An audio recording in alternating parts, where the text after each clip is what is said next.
Welcome back to the rousing starting lineup along with Kip Keefer, the legend. I'm Tony Curry. It is March Madness time, Final Four time, and I would say so far, not a ton of surprises. Only one double-digit seed. That'd be an 11 Texas that made it that far into the Sweet 16. But of course, Texas is not really a Sweet 16 team. No. If Texas is Cinderella, that's a lousy fairy tale. We had 3 1s. We had 4 2s going into the weekend. So pretty much chalk, Kip. Pretty much chalk going in.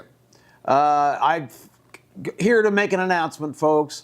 March Madness now is absent of madness. I think maybe we've seen madness for the last time. I don't know what you guys think. What's your madness like, legend? Man, I'm always mad when it comes to Alabama. So my madness is always sky high, Tony. The psychiatrist said last week he's certified that I'm mad. So, I got paperwork. We knew that a long time ago. Last year we had 4 all-ones go for only the second time.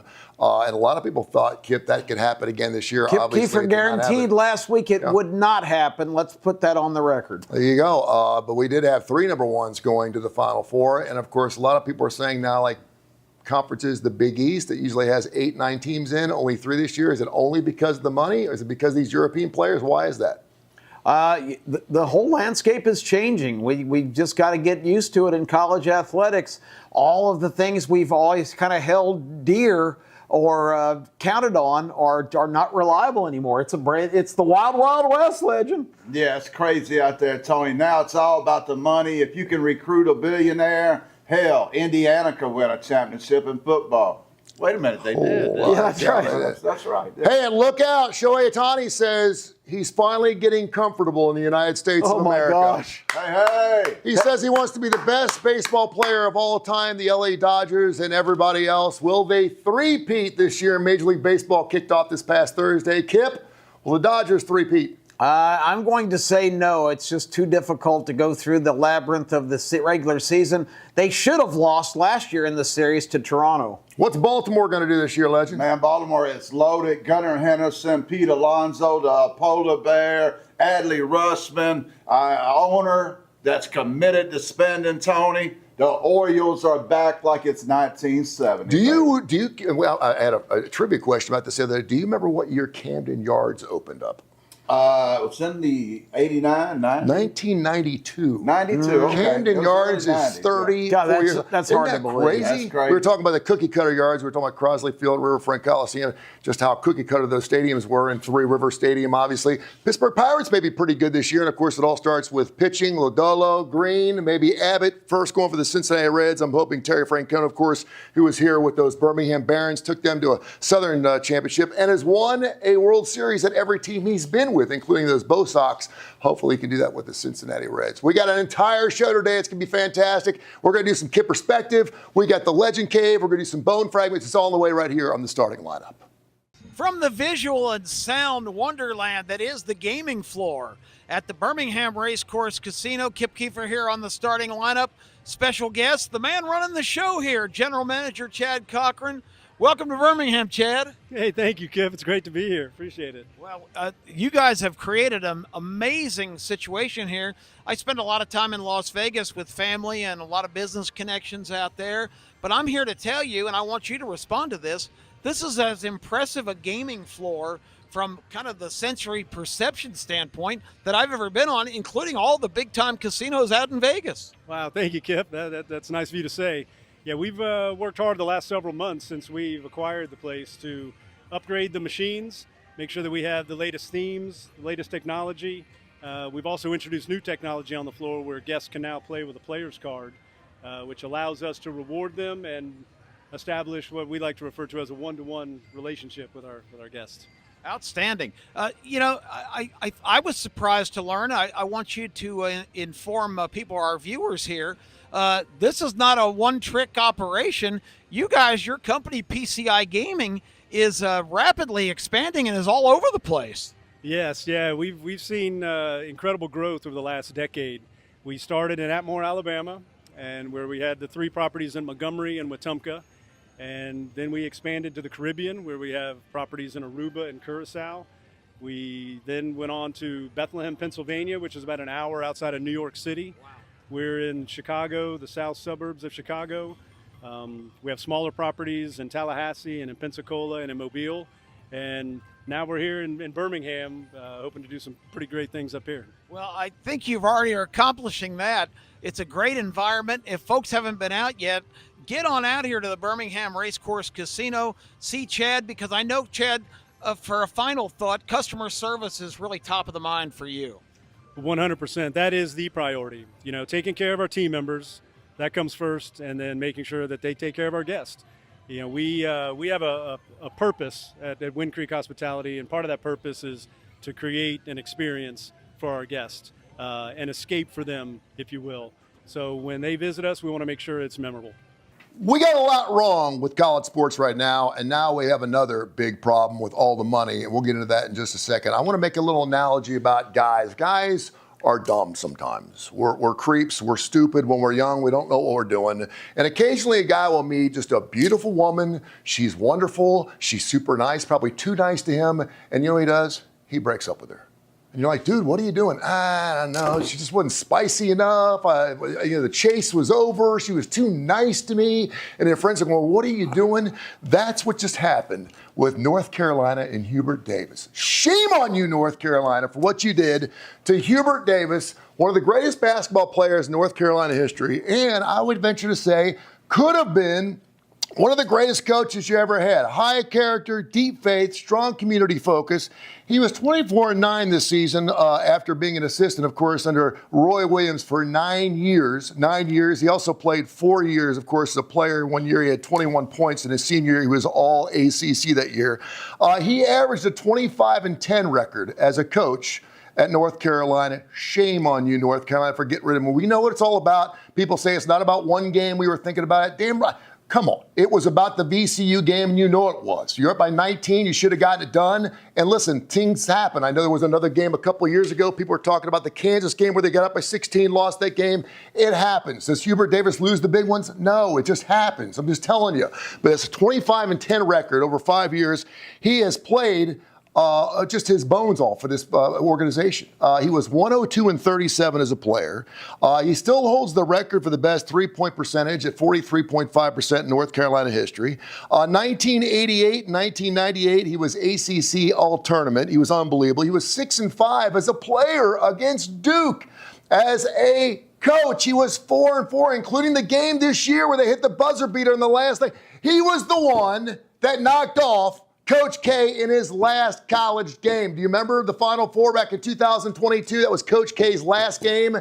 Guess what? You don't like Duke? He knocked Coach K out in his last game. How about that? He knocked him out in the Final Four. He took your team to a national championship game in 2022. On top of that, he's a great man. He was a great man. He worked feverishly on Coaches versus Cancer. He was one of those guys that got that thing started. He worked on a local initiative called the Community House Trust, which was fantastic. Puts kids in homes for the first time in their life, foster kids in the North Carolina area. He was married for over 25 years, still married over 25 years, has 3 beautiful children. So I will tell you, why are you being that dumb guy and getting rid of a guy just because of one loss? Yeah, I know, Duke is a 1 seed. You beat them this year. And I know Duke, it's always Duke and North Carolina, you're 12 miles apart, but why get rid of a guy who spent his entire life dedicated to a wonderful organization and the baby blue of North Carolina? 9 years as an assistant coach, 5 years as a coach. Oh, by the way, you got him for a steal.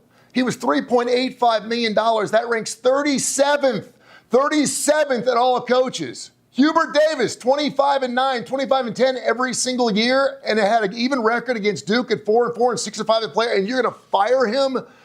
Good luck, North Carolina, what you're doing. Shame on you. Shame on you for taking it this. We know it came down to that one game, the VCU game. Everyone's like, oh, what deeper than that, blah, blah, blah, blah. They win that game. He's still coaching because you ain't going to fire him. You mean to tell me that Hubert Davis, he have gone like 2 more rounds, you're going to still fire him this year? No, you fired him because the VCU game was one game. You knee-jerked, you lost it, you broke up with the most beautiful woman in the room, and all of a sudden you're going to wish you had her back. Bad analogies, proving right this time for Hubert Davis, North Carolina. Shame on you, baby blue. Get it together, and good luck on that next hiring coach.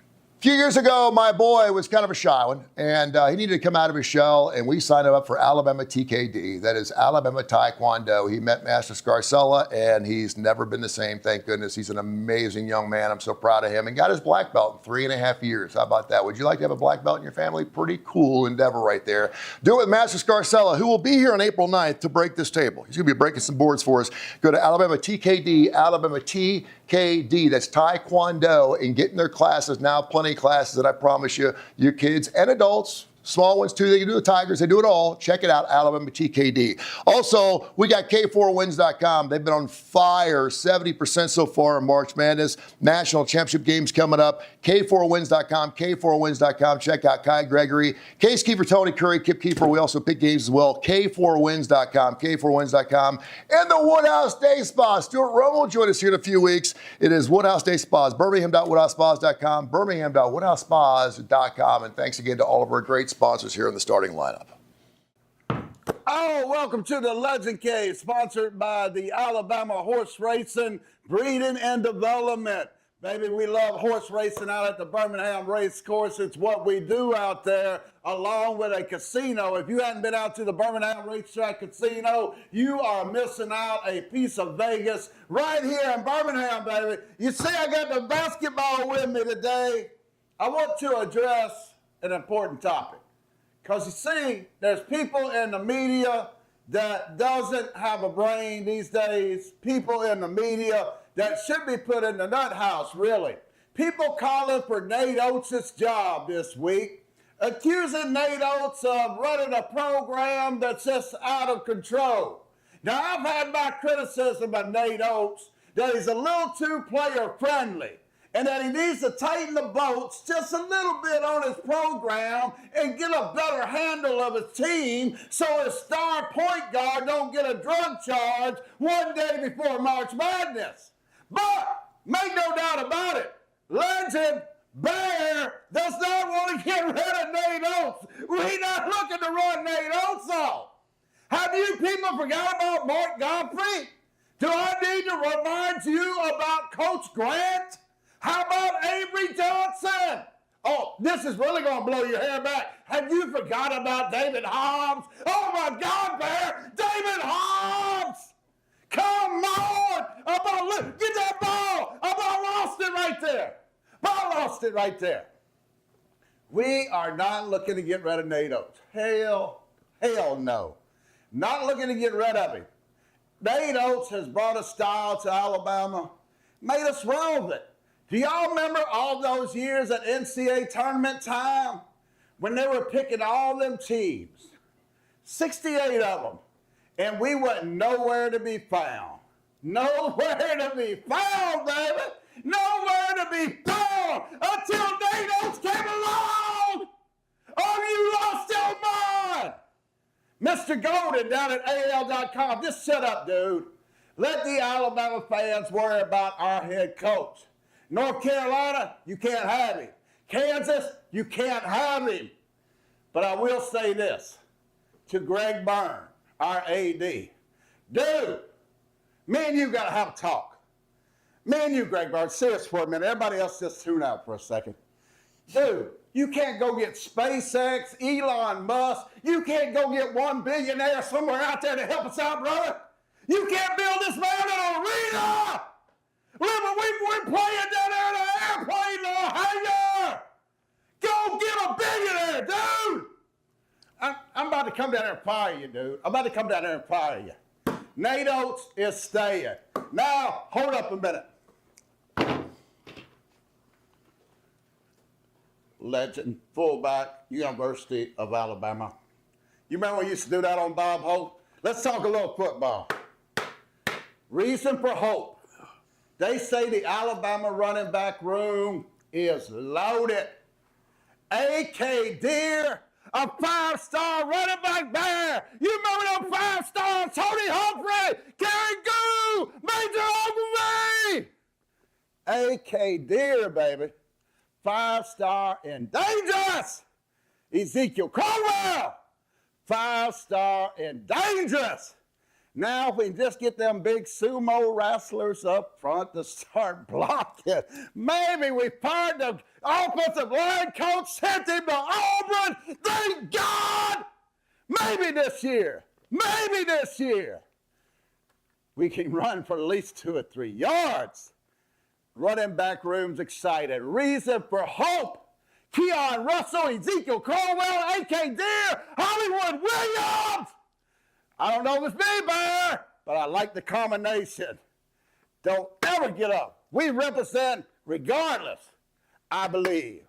Hey, remember it's just a game. Don't be like Bear and the legend, baby. When it comes to Alabama, you see, we are plumb sports insane. Welcome back to the Vegas Heaters. I am Case Keefer as part of the starting lineup. I'm a longtime sports bettor, sports betting writer, and sports editor for Greenspun Media Group, which includes Las Vegas Sun and Las Vegas Weekly. Big basketball day in the Elite Eight. However, with our filming schedule, I'm not exactly sure of the matchups yet. I will say, if you listen all the way back to the beginning of the season when I gave out my futures, we're sitting in a really good position right now. I had 6 teams to win the title, including Michigan at a really long number. That's who I'm rooting for right now. But I also had 3 other teams all in different regions, which sets up perfectly Duke, Purdue, and Houston. Now, strangely, Houston now is the second biggest favorite of that group to get to the Final Four after Florida lose, at least going to the Sweet 16. They might be the one I'm most worried about playing Illinois in the Sweet 16, but I'm getting ahead of myself. They could already be out by the time you're listening to this. I kind of doubled down on Purdue last week and took them to win the region. I still really like that one, so we'll see how that plays out, but I don't want to look terrible. Hopefully all 4 of those teams didn't lose by the time you're watching it. I was ready to move on to the next thing, because that's right, it is now baseball season. We haven't talked a whole lot of baseball this year, haven't given out a whole lot of futures. And there's a good reason for that. This segment, I'm never going to fake anything. It always kind of reflects my reality when I'm doing things. I got such a late start. I have really been cramming the last few days before the season, getting in on my future bets, really working hard on baseball. In past years, there would be certain markets I dip in and out. I'd have a lot more stuff further in the preseason. There's some good reasons for that. I did take some time off, as I talked about on this segment, which got me off to a slow start. But also, I kind of have joined the chorus. I was always kind of a defender, but this whole Dodgers thing now has kind of rubbed me the wrong way. They're just so much better than everyone, the talent they have. I don't love that they can just throw money and get all the players. Now, of course, I'm probably being biased because last year I was able to kind of beat the market before they signed so many guys. I had great prices on them to win the World Series. I was really a big backer of them last year. This year, I just think that's impossible if you look at the prices out there. Now, all that I'm being said, clearly, if you give me one team to take in any future market to win the World Series, whatever, the Dodgers are the big favorite, but it's reflected in the numbers now. I think I had them 6 or 7 to 1 last year to win the World Series. This year, the best price you can get is plus 225, that greater than 30% range.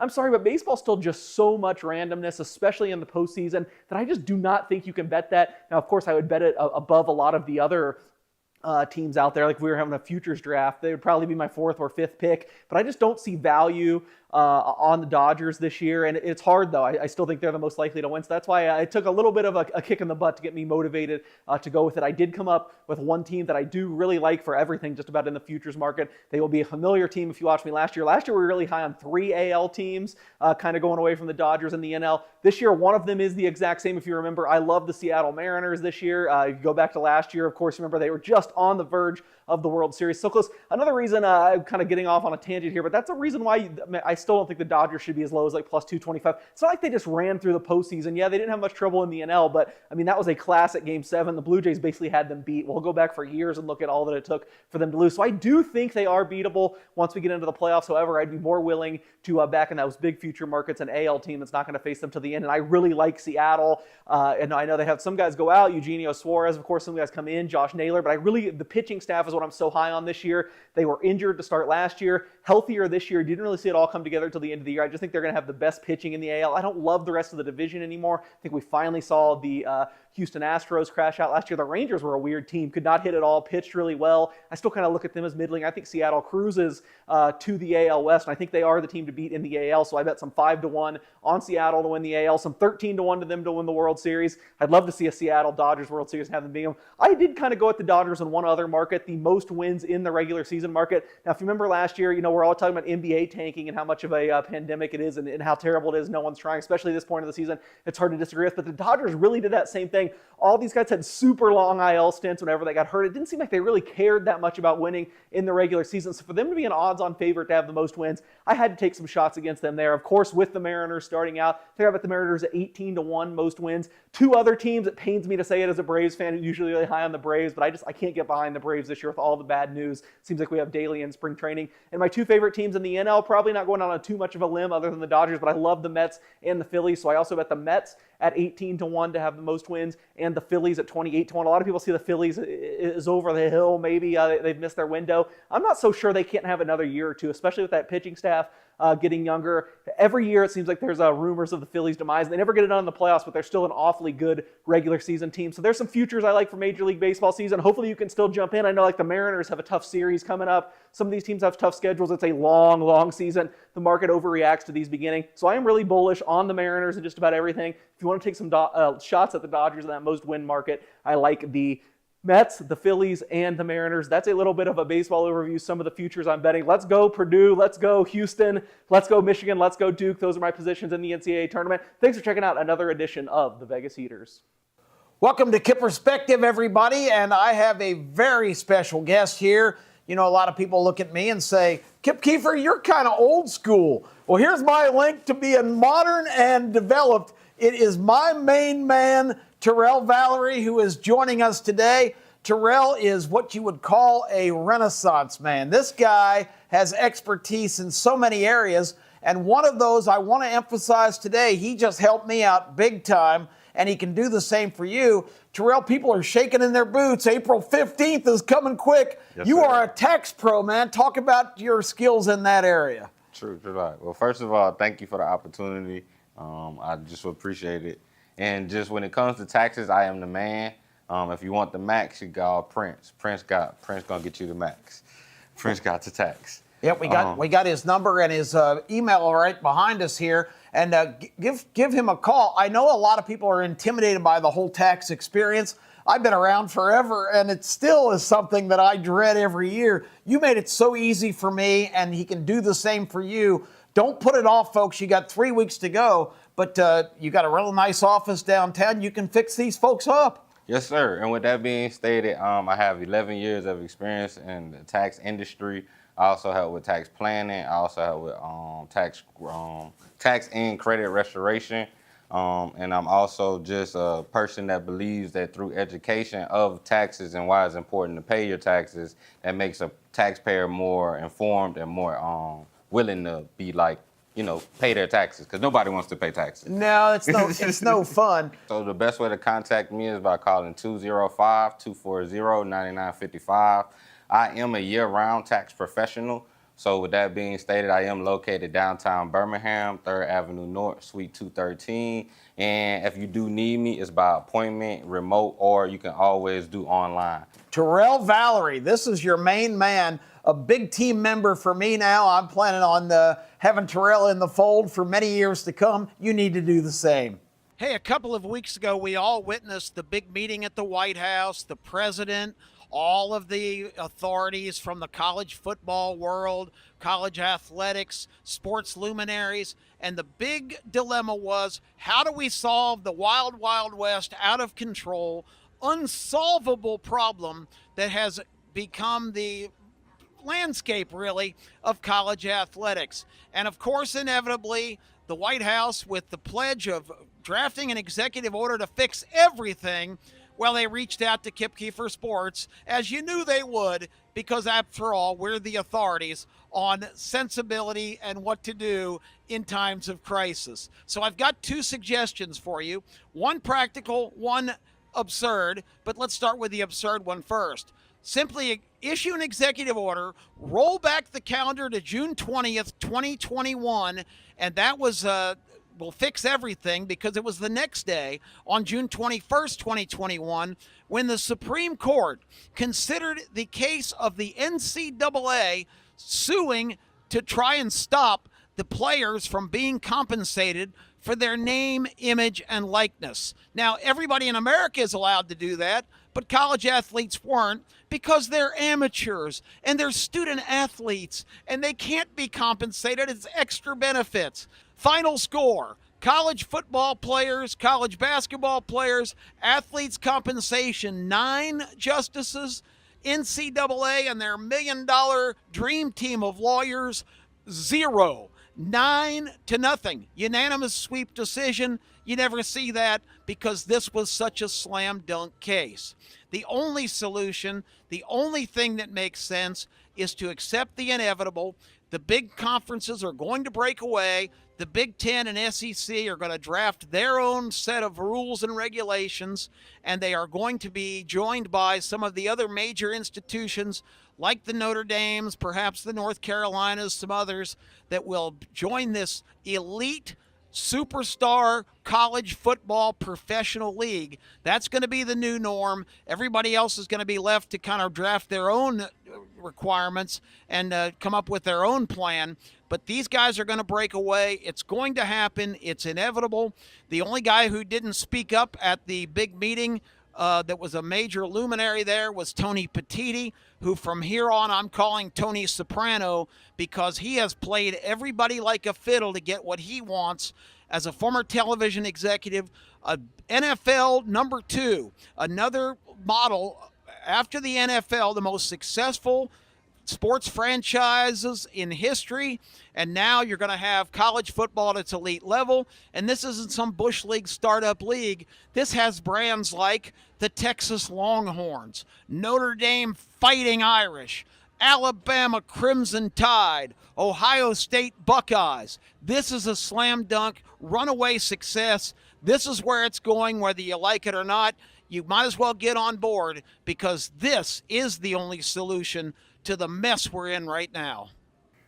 As we get ready to wrap up the starting lineup, it is nice to know that finally we can use the name of our show in a sport that's actually being played right now, because we actually have a starting lineup in Major League Baseball. That's pretty nice. People are like, what's that starting lineup? I said, baseball. And they're like, really? I mean, we're kind of a football team. I'm like, yeah, we need to come up with a good name, and it's stuck. And we always love to have people in our starting lineup, and we will during the baseball season, the college football season, the basketball season. Special guest on the way. Tim Brando wants to come on the show next week. He keeps getting caught up on the golf course, but he says he's going to try something. He's got his priorities a little. Well, those guys, when they're not working, man, they got to get it out. I'm telling you. I mean, like guys like Paul Feinbaum and stuff, they got to get their game in order because college football season is right around the corner, Ledge.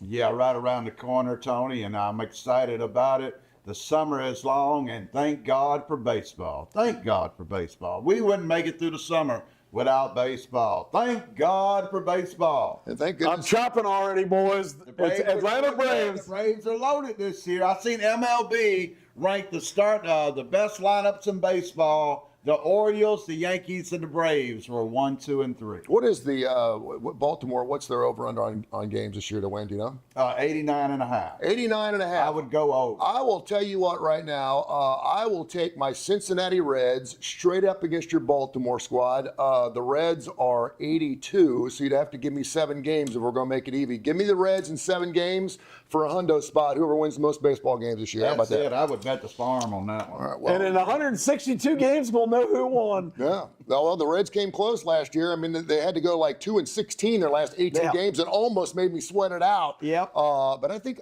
the Reds. I think Baltimore. My big question right now: the Atlanta Braves. What are we going to see? Are they going to be banged up? Are they going to be an anomaly like they were last year? Are we going to see the Braves that set got to records in have baseball? guys come back with big repeat years. But the Braves are loaded. Yeah, and again, it always comes down to pitching, so we'll see what happens. Everybody, enjoy your Final Four. Have yourself a wonderful week. We got a big old Holy Week coming up. Easter's coming right around the corner. Of course, we will be on that Saturday as well right here on the starting lineup. God bless and have yourself a wonderful weekend.